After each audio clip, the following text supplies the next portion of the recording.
Bem, pessoal, uma pergunta muito comum que às vezes eu recebo aqui, em especial nos vídeos que a gente fala sobre sono, fala assim: Júlia, eu sempre dormi muito bem e de repente comecei a ter uma piora importante do sono e não estou conseguindo dormir, estou ficando acordado.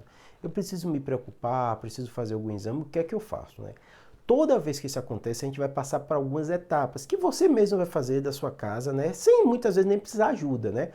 Médica, né? Porque muitas vezes é um processo natural que está acontecendo na sua vida, relacionado à ansiedade, problemas que você está passando. E naturalmente durante a nossa vida, né, a maioria das pessoas vão ter em algum momento um problema com sono. Pode ser dormir demais ou dormir de menos. Porque todo esse processo que envolve ansiedade, estresse, burnout, ele faz parte da vida do ser humano desde que ser humano existe. Então não tem jeito, a gente vai passar por isso, né? E o que é que você vai fazer quando isso acontecer? A primeira coisa que a gente vai fazer, eu tenho muito vídeo falando isso, né?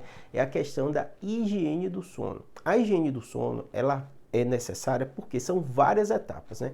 Então eu digo para vocês o que seria, né? Se você entende como o sono funciona, várias coisas no nosso corpo preparam quando você vai dormir, para quando você vai dormir, né? Então, normalmente, para você dormir, cai a temperatura corporal, é necessário que caia a temperatura corporal, né? Há uma lentificação das atividades cerebrais, né? Isso é natural no processo quando você vai adormecendo, né? Além disso, né, da temperatura, a luz influencia muito, então nosso corpo produz uma série de substâncias quando a luz é reduzida.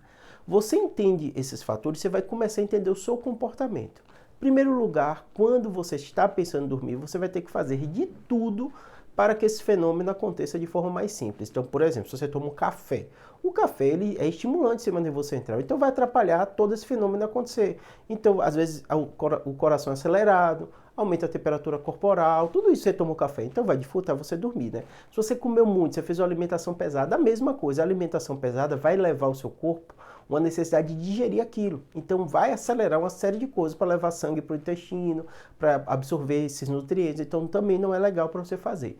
Usar luz, pode ser de celular, de televisão, também vai atrapalhar você dormir porque você precisa da redução da luminosidade para você começar a dormir. Então ficar com tela muito próximo, tudo isso também pode influenciar.